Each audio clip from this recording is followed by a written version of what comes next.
Mr. Ledesma, gusto ko lang i-point out talaga na ang nakikita ko business na kayo Yeah, from all the data that's in front of me.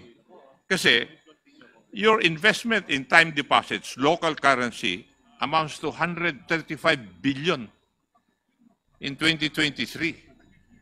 While in 2022, it was 126.4 billion. So, it's sa isang taon, nag-invest kayo sa time deposit by 10 billion. So, now, we go to the other investment that you have. Mr. Chair, just a Hindi, quick... para malaman na ng tao. Yeah, Mr. Chair, just a quick... No, you let me finish first. Kasi you also have investment sa securities. Tama po. And I would like to read yung investment in government bonds in 2022, 270.7 billion. In 2023, 331.6 billion. You could just imagine that. Ang lalaki. Now, investment in corporate bonds from 1.1 billion to 4.4 billion. So, ang utak po ninyo ay investment. Hindi po service. The way I look at the data. Now, you also have earnings doon po sa right of use. Tama po. And I think it would amount to 1+ billion a year. So, ang dami-dami ninyong kwan dito sa data na nandito sa harapan ko. So, why is it like that? Hindi po para sa tao yung nangyayari na yung the money of PhilHealth should be used to increase the package or to decrease the contribution. I don't see that in the data that's available to this representation. Can I comment, Mr. Chair? Yes, please. Again, Mr. Chair, thank you so much. We are not, everything you mentioned was true. We are not refuting everything that was mentioned by Honorable Acop. Again, like I said earlier, we have to change our policy, or we have already begun to change our policy. So yes, it is showing that our investments are increasing, so and so. But again, I'm humbly asking this honorable committee to give us just a little more patience. It's very clear what direction we're taking po, and our focus on benefit expansion will continue to be as aggressive, and in the next few years, iiba yung trend po at iikot yon. So I just want to mention that po. We hear you loud and clear, Mr. Chair. We are changing our direction, we are changing our policy, and we will get there. Thank you very much, Mr. Chair. Thank you. Thank you, Mr. Chair. Thank you. The Chair would like to recognize the Honorable Panaligan. Thank you very much, Mr. Chair, for recognizing me. Finally. Yes po. Meron pa kasi akong duty sa plenary as a floor leader. But so far, Mr. Chair, sa ating pagkatanong kanina at sagot ng PhilHealth, tumalabas na ang PhilHealth pala ay hindi lang maraming pera, kundi napakaraming pera nila. Napakalaki ng pera ng PhilHealth. And in the words of Mr. Ledesma himself, ay maayos ang financial condition ng PhilHealth. Ano? Correct. Kaya lamang yung perennial issue natin, yung napakababa ng coverage, ng benefits ng PhilHealth na idinadaing ng maraming kababayan natin. Kami bilang district congressmen, araw-araw yan ang aming nakaka-enkwentro sa aming mga district offices. Pila para makatanggap ng tulong yung MAIP. Ano? Hindi mangyayari yan kung ang PhilHealth ay may enough coverage, mataas ang coverage. Ano? Kaya sabi ng Sir Ledesma, be patient daw, little patience. Pero hindi po namin maring sabihin niya sa mga kababayan natin na kailangan ilabas ng ospital. Ngayon, hindi pwedeng sabihin yan na be patient sa mga tao na kailangang operahin na, kailangang mag-undergo ng heart bypass, for example, sa heart center. At lalo hindi pwedeng sabihin niya sa mga kababayan natin na namatayan, hindi may ilabas ang kanilang mahal sa buhay na namatay sa ospital kasi kulang pa. Kaya I think, Mr. Ledesma, we cannot wait. No? Hindi pwedeng sagot na be patient. Ano? Patience ang kailangan. We have to act now. So, sa iyong sabi kanina sa iyong opening statement, sabi mo kanina, na ang PhilHealth as of November 2024 ay merong 150 billion surplus, 280 billion reserve funds, and 490 billion investment funds.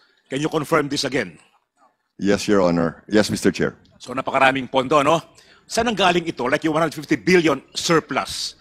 Ano ang pinanggalingan nito? Savings ba yan or whatever? Saan po nang galing yung 150 billion na surplus? Can you define yung surplus? Mr. Chair, if I can go back lang to the very first point that Kong Manuel mentioned, sabi niya, napakalaking pera ng PhilHealth, saan ba nanggaling lahat ng pera namin? No? If I can answer that question this way, no, there are three main reasons paano lumaki yung pondo ng PhilHealth through the years. No?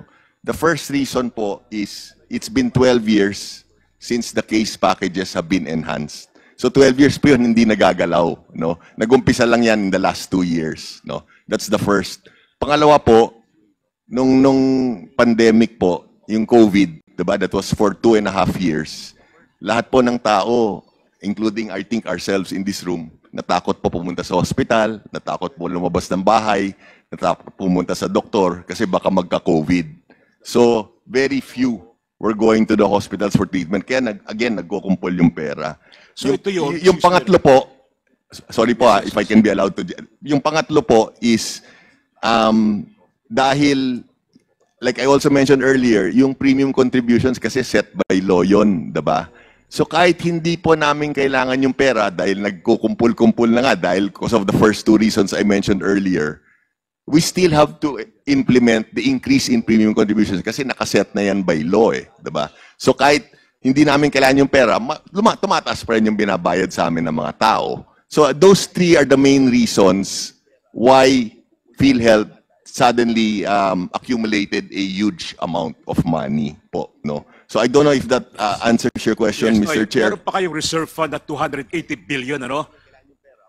Yes po. Yes, so saan ito attributable, ang reserve fund na 280 billion? It's the requirement of the law. Again Alright. po, na it's very clear sa provision po na yan yung requirement po. At 490 billion investable funds, correct? Yes po. Yes, Mr. Chair. All right. Now, sa Section 37 ng RA 11223, yung Universal Healthcare Law, naka-enumerate yung sources of funds ng PhilHealth, ano? Ang letter A, incremental sin tax collections. Would you know at this point kung magkano ang naging share ng PhilHealth from sin tax collections? Yes po. We can give you that figure po. Just a minute po.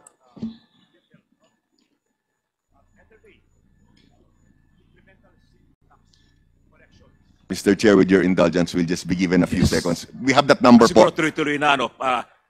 Sige po. Number 2 na source ng inyong pondo ng PhilHealth ay yung 50% of the national government share from the income of PAGCOR. Correct? So, magkano rin po ang share ninyo, yung 50% na yon as of November 2024. And next, letter C, 40% of the charity fund, net of documentary stamp tax payments and mandatory contributions of the PCSO. Yung po ay source din ng fund ng PhilHealth. And letter D, premium contributions of members, ano? Meron pang dalawa, but I'll go to that later, no? So yun ang first 4 sources of funds ng PhilHealth.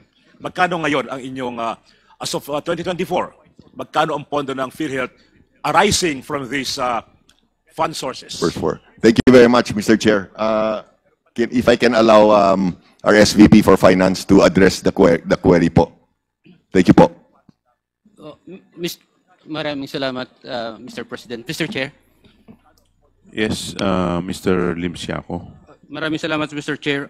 For the question on the contribution of PhilHealth from the Syntax, Mr. Chair, I have here figure year 2019 until year 2024, Mr. Chair.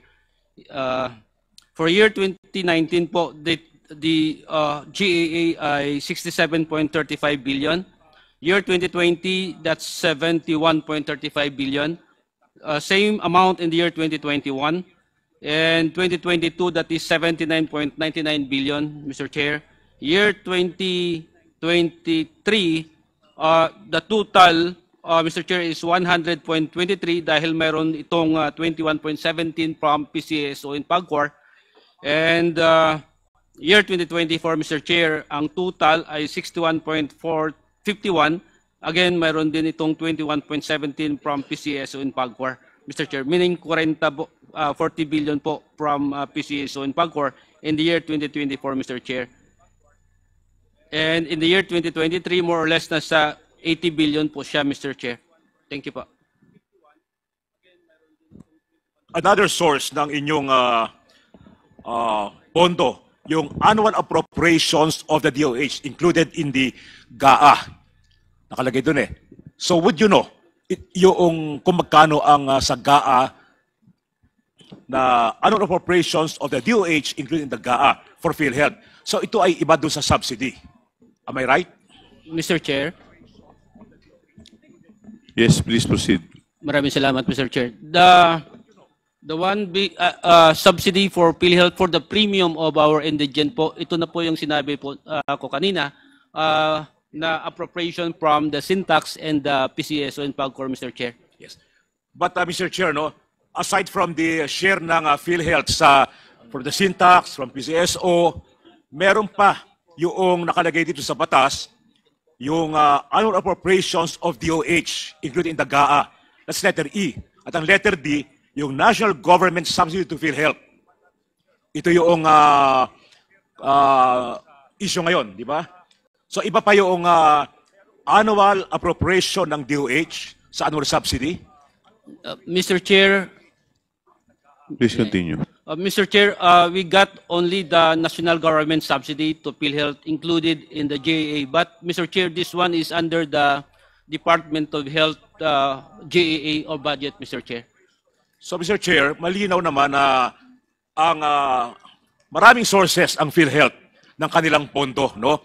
Hindi lamang yung subsidy ng national government that is appropriated in the General Appropriations Act. Sabi natin kanina, malaki ang kanilang share from Syntaxes, from PCSO, no? And other sources from PAGCOR. So you agree, Mr.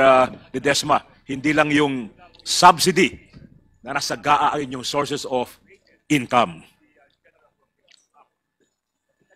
Mr. Chair, Please continue. sa ngayon, Mr. Chair, ang ating sources of income or Sources ng inyong pondo. ng pondo, dalawa po, one from the direct, ito po yung premium ng employed at saka self-employed po paying members. And sa indirect po, we have the Syntax, and then ito po yung PCSO and PAGCOR, Mr. Chair. Thank you po. Yung ating pinupunta dito. So, hindi lang yung subsidy, yung 74 billion na naalis, yung 90 billion last or this year na pinabalik ng National Treasury, no, ng finance sa National Treasury. So kahit wala yung subsidy na yon, marami pa rin ang pondo ng PhilHealth. Correct? Correct, Mr. Chair. At hindi makaka-apekto yon sa inyong benefit payments. Hindi po, Mr. Chair. Yun. So klaro yon, ano? Klaro So yun, Mr. kahit Chair. na wala yung subsidy for 2025, ay itong sinabi mo na i-increase ninyo ang coverage sa mga case rate, hindi maapektuhan. Tuloy-tuloy pa rin yun. Actually, yes, Mr. Chair. And in fact, Mr. Chair, I was highlighting that in the video I said earlier. Yes, yun nga. And in my Okay. opening statement, walang apektado po. Okay. Thank you, Mr. Kasi, Chair. Mr. Chair, no, sa iyo, iba kasi mga nagko-comment, sabi, yung pag-alis ng subsidy, nanggaling sa Syntax yun, no, sa other share. So, klaro naman yun, na hindi yung kinuha, hindi na-apektuhan yung ibang share nila. And I think PhilHealth should really clarify that, maging klaro talaga, i-amplify ninyo yung paliwanag na yun, alam nyo, Mr. Chair, and Mr. Ledesma, alam naman natin, naging reaction ng ibang sektor noong after BICAM ay nawala yung subsidy, hindi magkakaroon ng ganyang reaction ang ibang sektor kung kontento sana sila sa benefits na binabayad ng PhilHealth. Kaya nagkaroon ng issue ito or controversy dahil nga hindi natutuwa, hindi satisfied ang maraming kababayan natin sa benefits na binabayad ng PhilHealth sa kanilang hospitalization. Kaya sana yung inyong pangako na i-increase ng 50% ay yung case rate coverage ay matuloy. Hindi na siguro kailangan sabihin na wait for a little more patience. Kailangan na kasi ito. You made that promise, tanda ko, nung budget hearing ng DOH and PhilHealth way back in August, presented over by Senior Vice Chair Stella Kimbo. So December na ngayon. So hanggang kailan kayo mag-aantay? Sana ma-formalize na yan.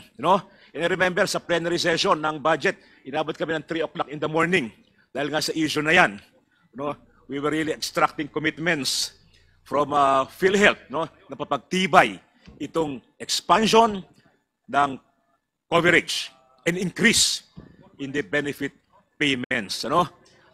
Please do not tell us to be patient anymore. Hindi namin pwede ipaliwanag yan sa taong bayan.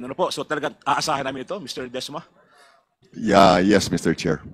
Duly noted, Mr. Chair. Yes. One more point, Mr. Chair. Please continue. Yung nabasa ko sa ibang issue, inareserve natin yung subsidy, pero in-increasean yung MAIP. Nasabi ko na kanina, lumalabas, hindi lang naman yung subsidy ang source ng pondo ng PhilHealth. Mas malaki pa yung discuss kanina ng ating kasama rito, yung share nila sa sin taxes, and PAGCOR, etc., kaysa dun sa subsidy na inalis. Yung pong MAIP, that can be rendered unnecessary kung tataasan nyo talaga ang coverage. If you would expand the coverage, baka dumating ang punto na hindi na kailangan ang MAIP. That will be rendered unnecessary. Hindi na kailangan pumila ang mga tao sa aming opisina. Diretso na sa PhilHealth. Di po ba? Do you agree? I agree, Mr. Chair, and I just want to reiterate po, next month nga, we'll come out with another 50% almost across the board. So that's already 80% for the year po.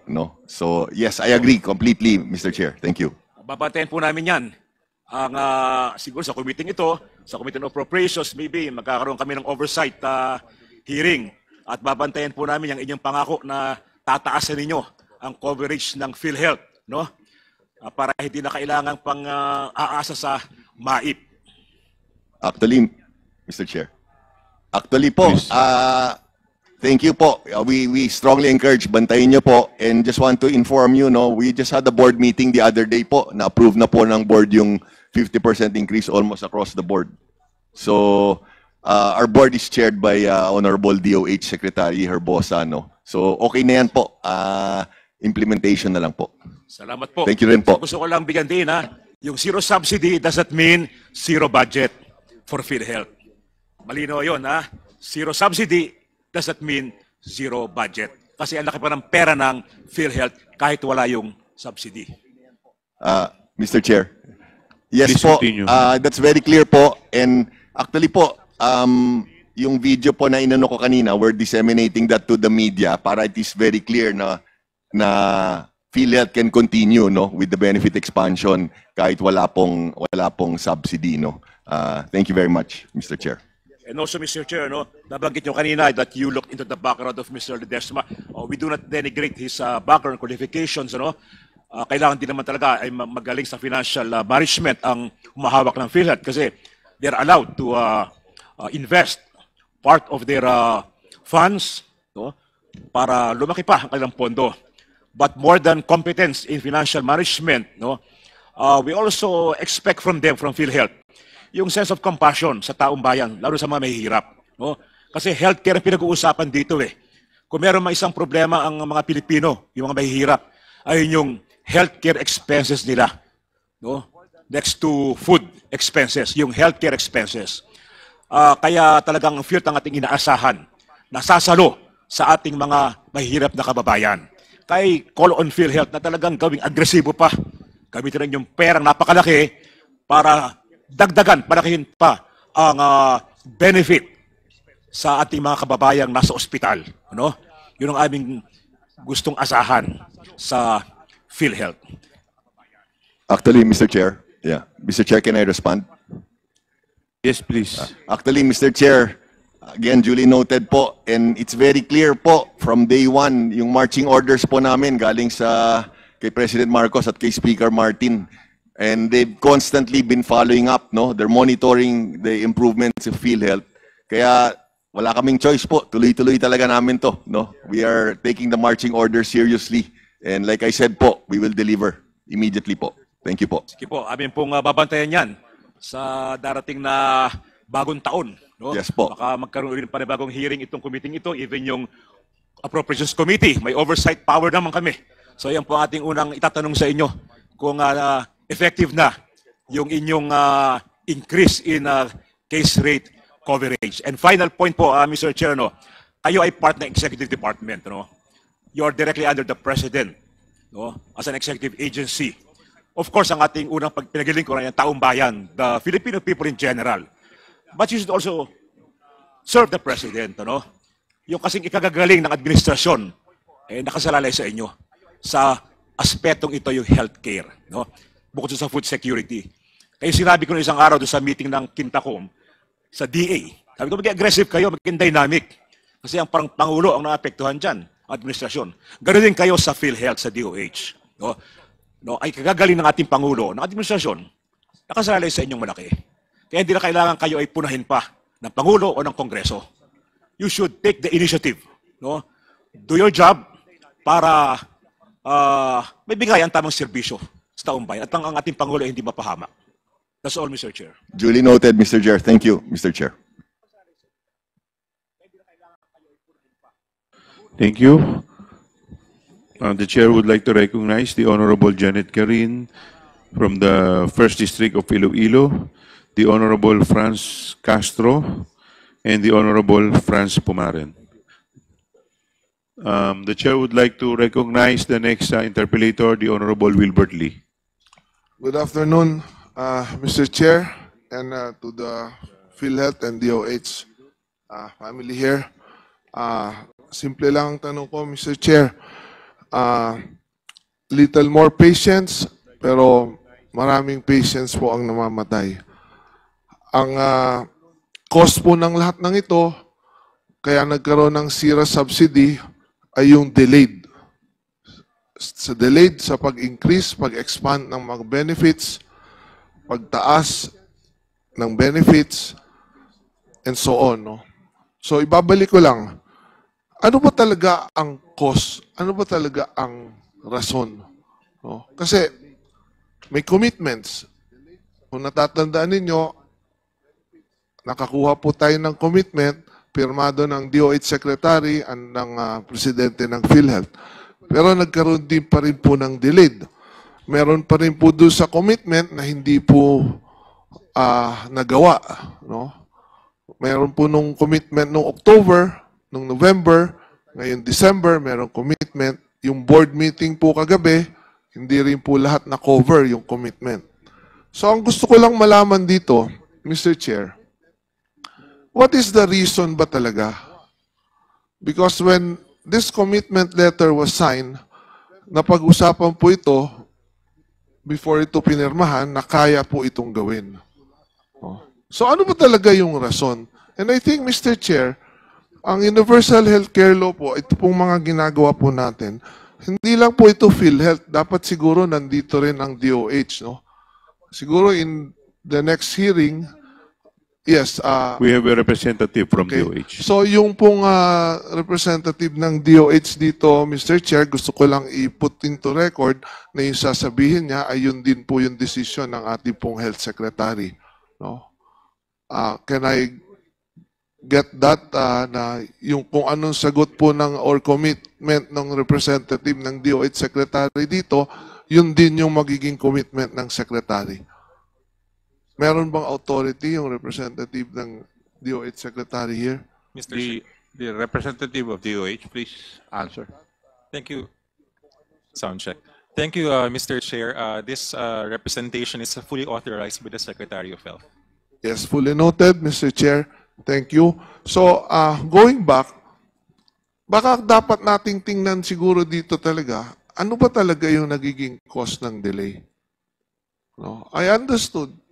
Meron mga actuarial team, may actuarial team na dapat tumingin.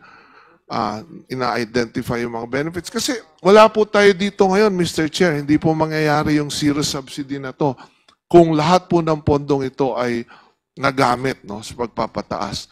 And kanina, nabanggit na rin, 12 years hindi po nag-increase. So ano po yung mga dapat gawin ba ng Kongreso para hindi na ito maulit?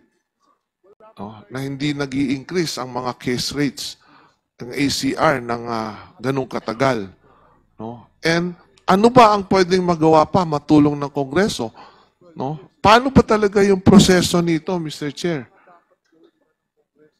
Kasi napofocus po tayo doon sa pondo, sa lahat. Siguro dapat nating tingnan dito, paano ba talaga ito masisiguro natin na magamit na talaga ito? Ano ba yung paraan na kayang gawin ng Kongreso para masiguro na itong mga pondong ito ay talagang magamit? Mr. Chair. Yes, you're recognized. Thank you, Mr. Chair. Mr. Chair, I just want to reiterate, I think there's a list of proposed amendments for the UHC law. PhilHealth is fully supportive, 100% supportive on those amendments po. No. Thank you, Mr. Chair. Mr. Chair, yes, yung amendments, naka-incorporate doon, isa nga doon na pinopropose natin, yung review, no? Annual review of the case rates, no? Tama po yun, no? Pero habang wala po yun, no? Kasi yun na nga, no? A little more patience, hindi po natin pwede ito na ibigay ng patience na to.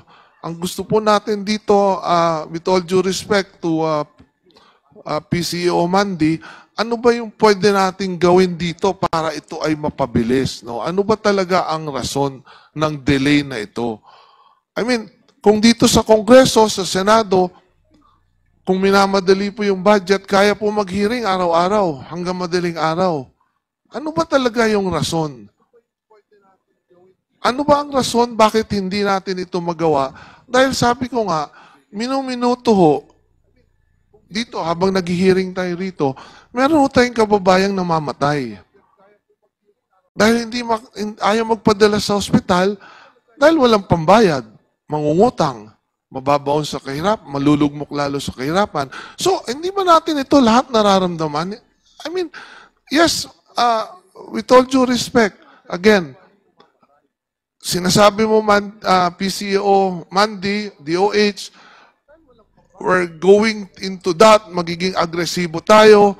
Kailan ba ito talaga mangyayari? Is next year, another year, 2 years? Pwede ba natin sabihin, maghintay muna, moratorium muna yung pagkakasakit? Pwede ba natin sabihin sa ating mga kababayan na antayin ninyo, wag muna kayong magpapa-opera sa puso. Antayin ninyo, dahil yung pong sasagutin sa cancer, malapit na. Huwag muna kayong magpapagamot kung may cancer kayo. Pwede ba natin sabihin yun? Yung po yung gusto ko malaman, Mr. Chair, kung ano ba talaga yung plano dito. And I've asked DOH, and DOH have committed that, na noong October, bibigyan tayo ng plano kung paano mapapababa yung out-of-pocket expenses, wala pong nangyari. Humingi rin po tayo ng report kung bakit walang gamot lagi sa ospital. Wala pong nangyari. Tapos nalaman natin, meron palang 11 billion na nag-expire. I mean, Mr. Chair, ang gusto ko po malaman ngayon from the DOH and PhilHealth, itong sinasabi po ni President Mandy na on the way, kailangan po magkaroon tayo ng plano and timeline dito. Definite na plano and timeline. Isa-segue ko lang, Mr. Chair. Napag-usapan kasi yung reserve funds 2 years. Correct me if I'm wrong. Itong reserve funds, hindi natin ito pwedeng galawin. 280 billion. Am I correct? Yes po, Your Honor. Okay. Yes po, Mr. Chair. Ang next question ko, after the reserve fund, meron tayong sinasabi na 150 billion excess fund. Am I correct? Yes, Your Honor. Okay. Excess funds meaning to say, hindi nagagamit ito. Okay? Kasi I would not want to call it excess fund. I would want to call it unused fund. No? Kasi ito bang excess fund o 150 billion na to, pwede ba itong magamit para dito sa mga benefits? Mr. Chair, Yes, please continue. thank you. Yes, Mr. Pwede Chair. magamit. Pwede magamit po. In fact, sa 2025 po, gagamitin po natin Gagamitin. yan. Yes Okay. po, gagamitin natin. Itong 490 billion or 504 billion na naka-invest, pwede rin ba itong gamitin sa benefits? Yes po. Pwede rin. Yes po. So therefore, 500 plus 150, we have 654 billion pesos na pwedeng gamitin para sa benefits, para bayaran, para mawala yung mga out-of-pocket expenses ng ating mga kababayan. Am I correct? Mr. Chair, just want to make a quick clarification. No? SVP Renet will clarify on the, sorry, Mr. Chair, on your last query on the 500 billion. Go ahead, sir.